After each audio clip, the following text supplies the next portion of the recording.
ಡಾಕ್ಟ್ರೆ, homeopathic medicines ತುಂಬಾ time ತಗೊಳತ್ತಾ?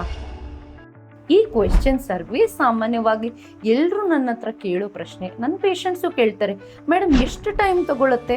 Homeopathy slow ಅಲ್ಲ, ಯಾಕಂದ್ರೆ ಇದು ಟೈಮ್ ತಗೊಳ್ಳಲ್ಲ. ಎಷ್ಟೋ ಪೇಷಂಟ್ಸ್ ನನ್ನ ಹತ್ರ ಬರೋರು 2 ದಿನ 3 ದಿನದಲ್ಲೂ ಗುಣ ಆಗಿರೋರು ಇದ್ದಾರೆ. ಆದರೆ ಕೆಲವೊಂದು ಕಂಡೀಷನ್ಸ್ ಏನಾಗುತ್ತೆ ಅಂದರೆ, ಸೋರಿಯಾಸಿಸ್ ಆಗಲಿ, ಡೀಪ್ ಸೀಟೆಡ್ ಡಿಸೀಸ್ ಅಂತ ನಾವೇನು ಕರಿತೀವಿ, ಆಗ ನೀವು ಎಷ್ಟೋ ಕಡೆ ತೋರಿಸ್ಕೊಂಡು ಬಂದಿರ್ತೀರ. ಯಾವ patient first time homeopathic doctor ಹತ್ರ ಬರಲ್ಲ. ಬಂದರೂ ಕೂಡ ಕೆಲವೊಮ್ಮೆ ನಿಮ್ಮನ್ನು ಅರ್ಥ ಮಾಡ್ಕೊಳ್ಳೋಕ್ಕೆ, ನಿಮ್ಮನ್ನು ಡೀಪಾಗಿ ಸ್ಟಡಿ ಮಾಡಿಬಿಟ್ಟು ಮೆಡಿಸಿನ್ ಕೊಟ್ಟಾಗ ನಿಮ್ಮ ಬಾಡಿ ಹೇಗೆ ಮೆಡಿಸಿನ್ಸ್ಗೆ ರೆಸ್ಪಾಂಡ್ ಮಾಡುತ್ತೆ ಅನ್ನೋದ್ರ ಮೇಲೆ ಟ್ರೀಟ್ಮೆಂಟ್ ಡಿಪೆಂಡ್ ಆಗುತ್ತೆ.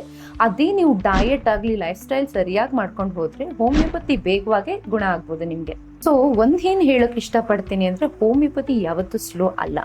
ಎಷ್ಟಾಗತ್ತೆ ಅಷ್ಟು ಫಾಸ್ಟಾಗಿ ಕೆಲಸ ಮಾಡುವಂಥ ಏಕೈಕ ಮೆಡಿಸಿನ್ ಹೋಮಿಯೋಪತಿ. ಆದರೆ ಸ್ಲೋ ಅಂತ ತಿಳ್ಕೊಂಡವರು ದಯಮಾಡಿ ಆ ಥರ ಅಂದ್ಕೊಳಕ್ಕೆ ಹೋಗಬೇಡಿ.